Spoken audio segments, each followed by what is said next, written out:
viewers. Your e-learning partner, VIP Studios, has for today relocated to the serenity of the wonderful Sunshine Secondary School in Nairobi, where we shall do the analysis of A Doll's House, a K.C.S.E set book written by Henrik Ibsen. We are honored to have Mr. Wafula. Hello viewers. And Mr. Mwaura. Hello viewers. Who will take us through the analysis. They are both teachers with wide experience in English literature, and they are currently teaching in this wonderful school. Elijah and Alawi, who are students in the same school, will also walk with us to appreciate the book. Hello viewers. Hello viewers. I am David Carrero, and as usual, I will be your program director. Welcome.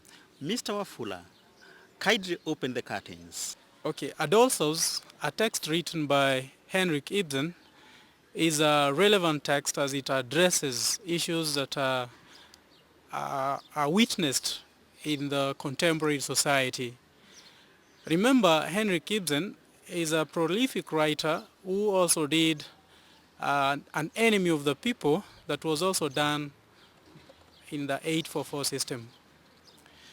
One of the major concerns of the text is the challenges that women go through in a male-dominated society, and this is well manifested in the character of Nora, the wife of Hammer Torvald.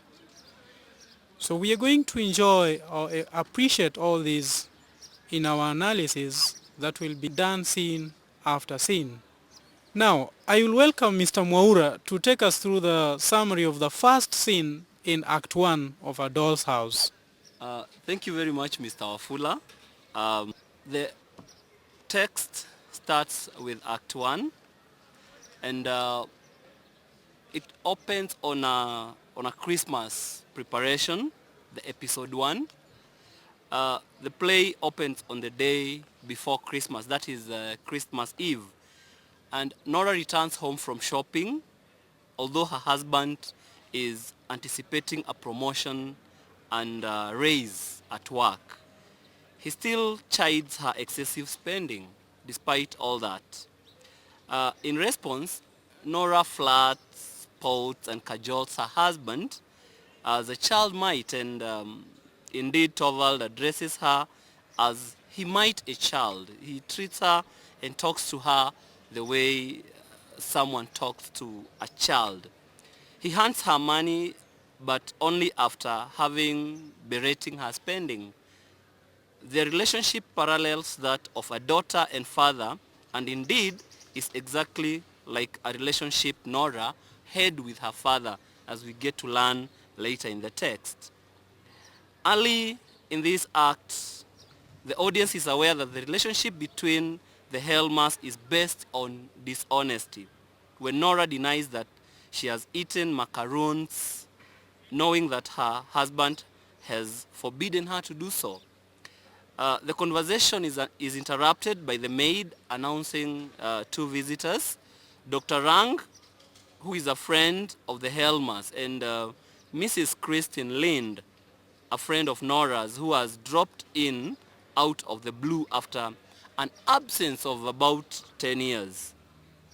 Dr. Rang joins Helma in the study, while Nora and Christine catch up on each other's lives. Now, thank you. I want us to look at the themes, the styles, and the traits of the characters introduced so far. And I want us maybe to begin with the themes. Maybe the first one.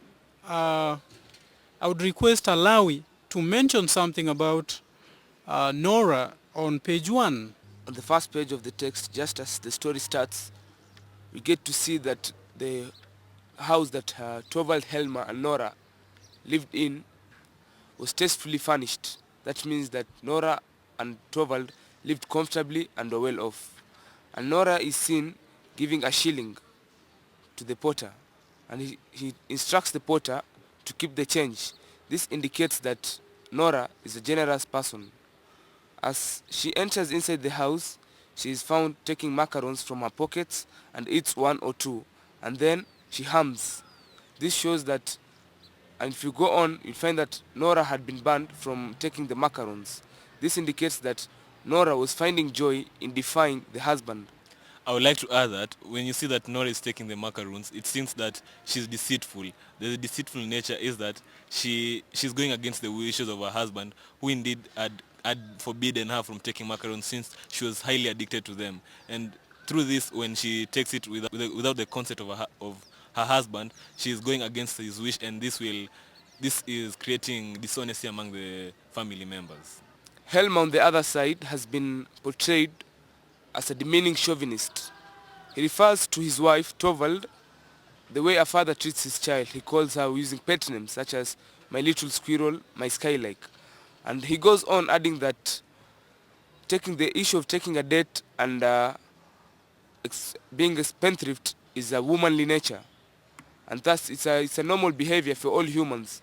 It can be a characteristic trait of any person, male or female, because Nora has executed those actions. Helma refers to those actions as womanly-like. In spite of them being in marriage and being thought to be in love, Nora and Helma's marriage lack honesty. The two do not trust each other.